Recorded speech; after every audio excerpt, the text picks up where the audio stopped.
Hello viewers, ఈరోజు మీకు ఈ సమ్మర్లో చేసుకునే అనదర్ మంచి కూల్ డ్రింక్ని ఎలా తయారు చేయాలో చూపిస్తున్నాను.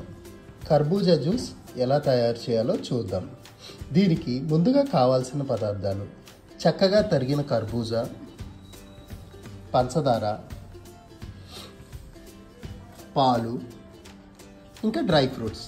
నేను ఇప్పుడు బాదం పప్పు, జీడిపప్పు, కిస్మిస్ వాడుతున్నాను. మీరు ఇంకా ఏవైనా డ్రై ఫ్రూట్స్ ఉంటే వాడుకోండి. ఈ కర్బూజా జ్యూస్ ఈ సమ్మర్లో చాలా కూల్గా చాలా బాగుంటుంది. ఇప్పుడు వీటిని అన్నిటినీ త్వరగా నేను మిక్సీ వేసి ఎలా వచ్చిందో జ్యూస్ చూపిస్తాను. మిక్సీలో కర్బూజా వేసాను. నెక్స్ట్ పాలు పోస్తున్నాను. నెక్స్ట్ చక్కెర తగినంత. ఒక్కొక్కసారి మంచి తీపి కర్బూజా వస్తాయి, అప్పుడైతే అసలు చక్కెరే అవసరం లేదు. ఒక్కొక్కసారి స్వీట్ కొంచెం తక్కువగా ఉన్నప్పుడు కొంచెం చక్కెర వేసుకోండి. సో తగినంత. అసలు చక్కెర లేకపోయినా కానీ ఒక్కోసారి చాలా బాగుంటుంది. ఇప్పుడు డ్రై ఫ్రూట్స్ వేసుకుందాం.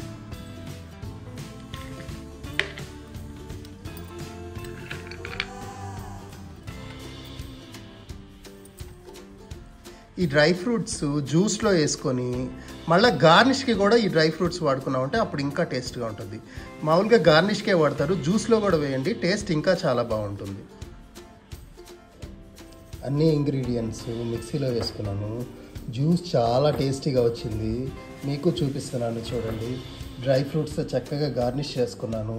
బాదం పప్పు నైస్గా చాప్ చేసి కిస్మిస్ వేసుకొని జీడిపప్పును వేసుకుంటే అసలు ఈ డ్రై ఫ్రూట్స్ జ్యూసు ఫ్రిడ్జ్లో ఒక 2 hours పెట్టుకొని తర్వాత తాగండి. ఇంకా కూల్గా తాగితే ఇంకా చాలా బాగుంటుంది.